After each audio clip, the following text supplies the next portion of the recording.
முருகனின் ஆதிபடை வீடான எட்டுக்குடியில் சித்ரா பௌர்ணமி தேரோட்டம். ஆயிரக்கணக்கான பக்தர்கள் கந்தனுக்கு அரோகரா, முருகனுக்கு அரோகரா என பக்தி பரவசத்தோடு வடம்பிடித்து தேரை இழுத்தனர்.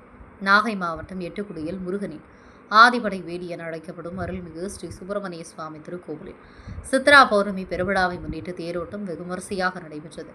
14 சித்தர்களில் ஒருவரான வான்மீகி சித்தர் ஜீவ சமாதி அடைந்த புண்ணிய ஸ்தலமாக விளங்கும் இக்கோவிலில் பக்தர்களின் மனநிலைக்கு ஏற்ப இறைவன், குழந்தை, இளைஞர், முதியவர் ஆகிய வடிவங்களில் காட்சியளிப்பதாக நம்பப்படுகிறது என குறிஞ்சி நிலத்தின் காவடி சிறப்பை ஒத்த வகையில் மருது நிலமான எட்டுக்குடியில் பால் காவடி மிகவும் சிறப்பாக நடைபெறும்.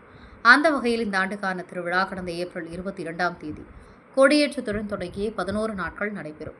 திருவிழாவின் முக்கிய நிகழ்வான தேரோட்டம் நடைபெற்றது.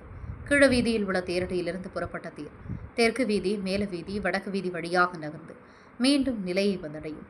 ஆயிரக்கணக்கான பக்தர்கள் கந்தனுக்கு அரோகரா, முருகனுக்கு அரோகரா என முழக்கமிட்ட தேரை வடம்பிடித்து இழுத்தனர். சித்ரா பௌர்ணமியை முன்னிட்டு 56 மணி நேரம் இடைவிடாத பாலாபிஷேகம் மற்றும் ரதக்காவடி ஊர்வலம் நடைபெறுகிறது. பக்தர்கள் வசதிக்காக பல்வேறு பகுதியிலிருந்து சிறப்பு பேருந்துகள் இயக்கப்பட்டுள்ளன.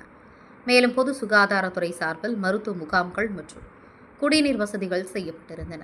மேலும் அசம்பாவித சம்பவம் நிகழாமல் இருக்க 360 டிகிரி கோணத்தில் நகரும் சிசிடிவி வாகனம் மூலம் கண்காணிப்பு பணிகள் தீவிரப்படுத்தப்பட்டுள்ளன.